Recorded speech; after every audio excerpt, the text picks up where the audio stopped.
টি master blog. আজকে আমরা Microsoft ওয়ার্ডের ট্যাব নিয়ে আলোচনা করব, প্রোগ্রামিং নিয়ে আলোচনা করব এবং প্রথমেই আমরা ফাইল ট্যাব নিয়ে আলোচনা করব। এখানে file, home, insert, page layout অনেকগুলোই ট্যাব রয়েছে। তো আমরা প্রথমে স্টেপ বাই স্টেপ আলোচনা করব। তো প্রথমে আমরা ফাইল নিয়ে আলোচনা করছি। এখানে আপনারা দেখতে পাচ্ছেন ফাইল। তো ফাইলের কাজ কি? ফাইলের কাজ হচ্ছে সেভ, ওপেন, ক্লোজ ইত্যাদি। তো আপনারা এখানে দেখতে পাচ্ছেন working with file tab in word 2010 part 1। আমি যে সফটওয়্যারটিতে কাজ করছি এটা হচ্ছে মাইক্রোসফট ওয়ার্ড 2010, যদিও বর্তমান 2016 বহুল ব্যবহৃত একটি সফটওয়্যার, কিন্তু আমার এখানে 2010 ইনস্টল দেওয়া আছে। তো আমরা ওয়ার্ড 2010 নিয়ে আলোচনা করি। 2010 এবং 2016-র মধ্যে খুব বেশি পার্থক্য নেই, এই মোটামুটি সেমিনার। তো প্রথমে আমরা আলোচনা করছি ফাইলে কী কী ট্যাব, ফাইল ট্যাবের ভিতরে কী কী প্রোগ্রাম রয়েছে। ফাইলের ভিতরে যখন আপনি এই ফাইলে ক্লিক করবেন তখন এই প্রোগ্রামগুলো আসবে: save, save age, open, close, info, recent.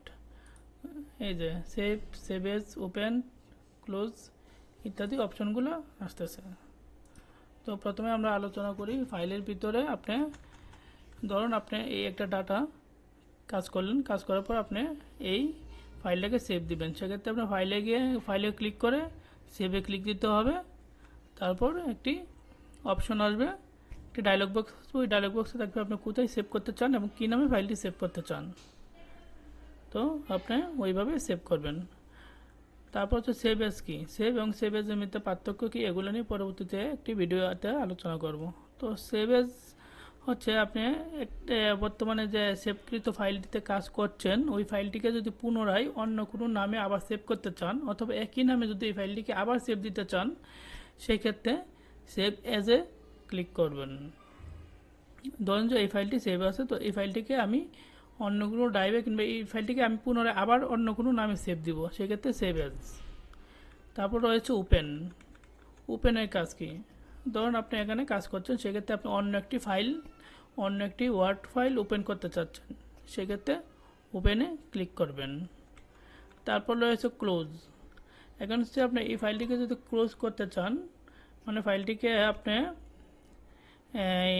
Delete বলা যাবে, ডিলেট করতে চান, অথবা এই ফাইলটিকে আপনি কেটে দিতে চান, সেক্ষেত্রে আপনি ক্লোজ প্রথমে ক্লিক করবেন।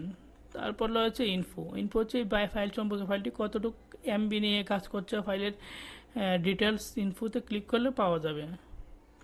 তারপর রয়েছে রিসেন্ট। রিসেন্টের কাজ কি? রিসেন্ট হচ্ছে আপনি বর্তমানে এই ফাইলটা আগে কি ফাইলে কাজ করেছেন, কি ধরনের কাজ করেছেন, এটা একটি সাধারণ ডিটেলস আসবে। আপনি রিসেন্টলি কি কাজ করেছেন এগুলি একটি ডিটেলস আসবে। তারপর হচ্ছে নিউ।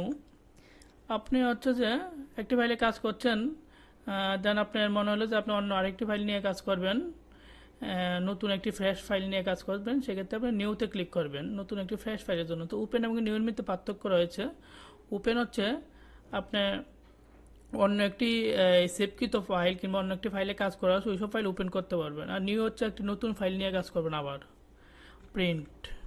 তো এখানে আপনি সম্পূর্ণ কাজ শেষ করেছেন, শেষ করার পর আপনি যদি প্রিন্ট আউট বের করতে চান, আউটপুট যেটিকে বলা হয়, যদি আপনি আউটপুট রেজাল্ট হাতে কাগজে কলমে পেতে চান, কাগজে প্রিন্ট করতে চান, সেক্ষেত্রে প্রিন্ট অপশন সেভ দিবে, ক্লিক করবেন। তারপর হচ্ছে সেভ অ্যান্ড সেন্ড। আপনি যদি ফাইলটিকে সেভ এবং অন্য কারো কাছে ইমেল কিংবা হোয়াটসঅ্যাপ কিংবা অন্যান্য মাধ্যমে পাঠাইতে চান, সেক্ষেত্রে সেভ অ্যান্ড সেন্ডে ক্লিক করতে হবে। তারপর হচ্ছে হেল্প। যদি হেল্প দিয়ে আমরা সাধারণত কিছু বুঝি না, যদি আমরা কাজ জানি তাহলে আপনি হেল্প নিয়ে কাজ করতে পারবেন। তবে অপশন, এখানে অন্যান্য অপশন অ্যাড করা যায়। অপশন তো তেমন কোনো কাজ নেই। তো অপশনটা হচ্ছে মূলত বিভিন্ন ট্যাব কিংবা বিভিন্ন ফাইল ইত্যাদি অপশন দিয়ে কাজ করা যায়। তারপর হচ্ছে এক্সিট।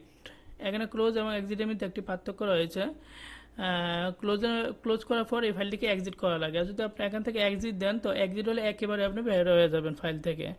তো ক্লোজ এবং এক্সিট মোটামুটি সেমিনার কাজই করে থাকে। আসলে অল্প ছোটো ভিডিওতে এত কিছু আলোচনা করা সম্ভব নয়, যার কারণে আমরা আপনাকে সেভ এবং সেভ এজ, ওপেন নিউ কিংবা ক্লোজ এক্সিটের পার্থক্য বোঝাতে পারছি না। যাই হোক, তো যখন আপনি ফাইলে ক্লিক করবেন তখন যখন এই যে ফাইলে ক্লিক করবেন তখন এই যে অপশনগুলো রয়েছে, এই অপশনগুলোই আমি এখানে ওয়ার্ডের মাধ্যমে সাজিয়ে রেখেছিলাম। ধন্যবাদ। পরবর্তী ভিডিওর জন্য অপেক্ষা করুন এবং আপনারা কী ধরনের ভিডিও প্রয়োজন কিংবা কী ধরনের সহযোগিতা করতে পারি এ বিষয়ে কমেন্ট করবেন। ধন্যবাদ। আসসালামু আলাইকুম।